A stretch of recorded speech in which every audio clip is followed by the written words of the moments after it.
Hey, what's up everyone? So new kind of video today because we are not going to talk about iOS and instead, well, we are going to open some Pokemon cards. No, I'm just messing with you and of course we are going to talk about iOS. So let me give you the context behind this video. A few weeks ago, while I was on Twitter and I saw this animation. And so what is this animation? Well, it's basically a physics simulation. So as you can see, we have two balls that are being dropped and they are basically, well, left to bounce freely against the edge of a circle. And what this simulation does is that, well, even though the initial coordinate of the two balls are very close, it's something like maybe 1 pixel of a difference, as you can see, well, very rapidly, the two trajectory, well, they completely diverge. And this is basically what's called in mathematics a chaotic system. That's chaos theory.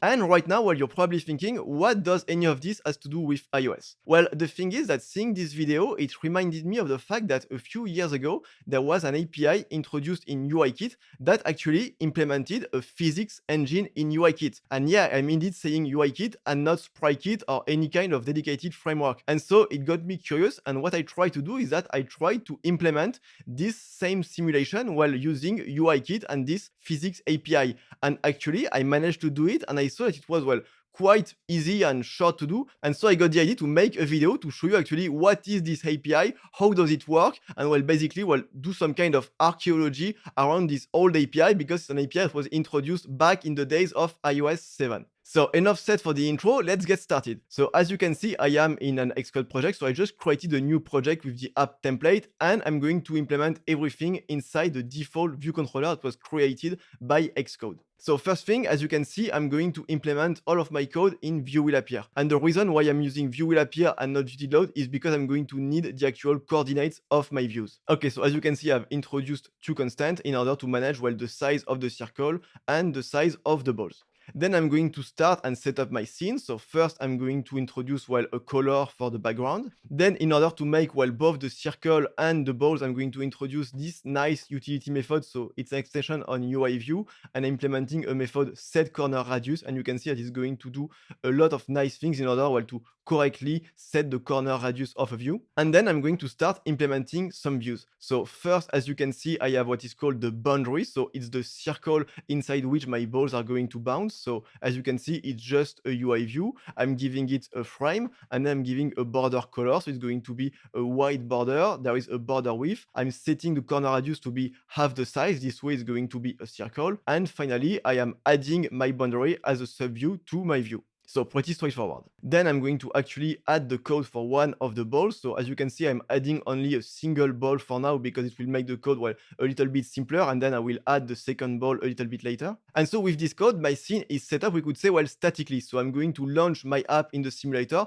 in order to show you, well, what it looks like. So as you can see, everything is set up on the simulator. Now all that's left to do, well, is to actually use this physics simulator in order, well, to make things happen, to make things in motion. So first, I'm going to create the object that will represent this physics engine. So I'm going to store it as a property of my view controller. And as you can see, it's an object of type UI dynamic animator. So this object will be, well, the physics engine that will animate our views, deal with things like the collisions, the gravity, etc. So of course, I cannot just declare a property. I must initialize it. So I'm going to do it at the end of view will appear. And as you can see, I am creating a UI dynamic animator and it needs a reference view. So which is basically, we could say, well, the root view that will be animated. And so here I said that my root view is the boundary because everything will be happening within the boundary. And as a reminder, the boundary, so it's this white circle here on the screen. Okay, so now it's time to set up some behaviors in our animator, well, in order to set our views in motion. So the first behavior I'm going to add is the gravity. So you can see I'm using the type UI gravity behavior. So I'm passing in an array of items. So it's the items, the views that will be subject to the gravity. So as you can see, only the yellow ball will be subject to the gravity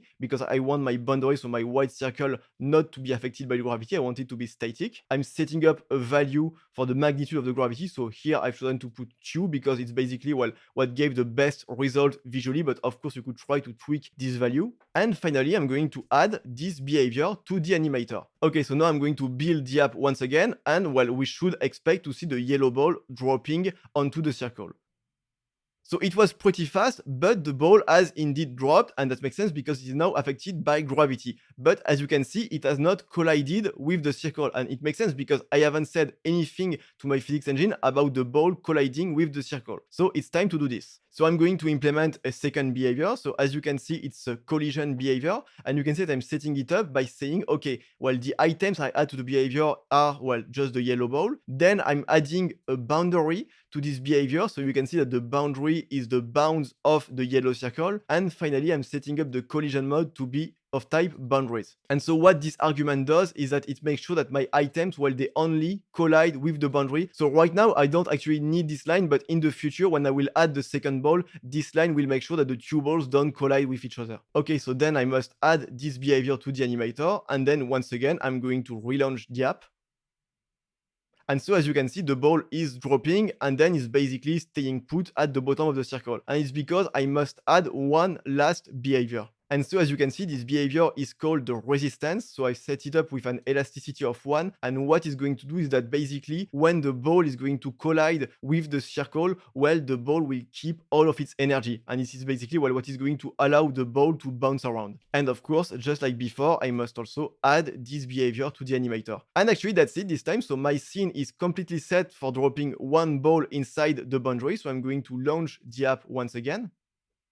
And as you can see, well, the ball is indeed bouncing freely inside the circle, just like in the animation I've shown you at the beginning of the video. And now, of course, as you can imagine, it's time to add a second ball to the simulation. So I'm going to add a green ball.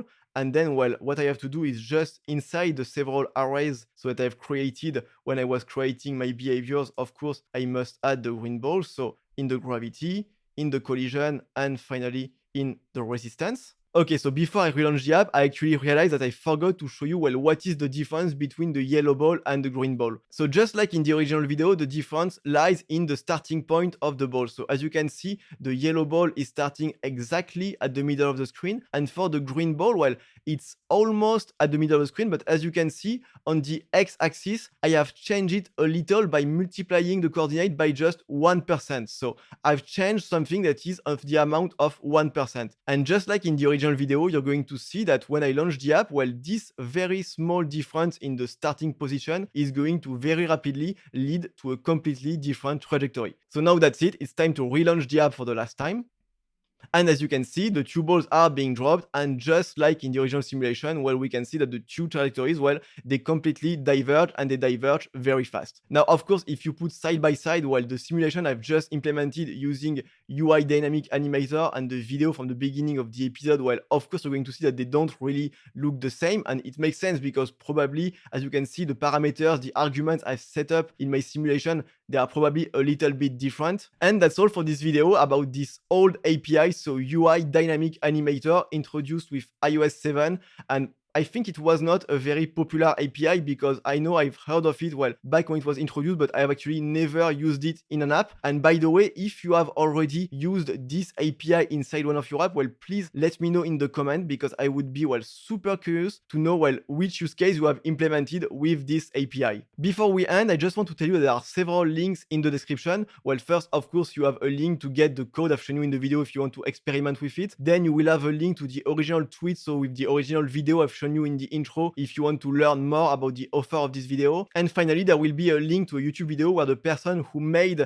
the original simulation explain, well, how he implemented it. Thank you all for watching this video and see you next time.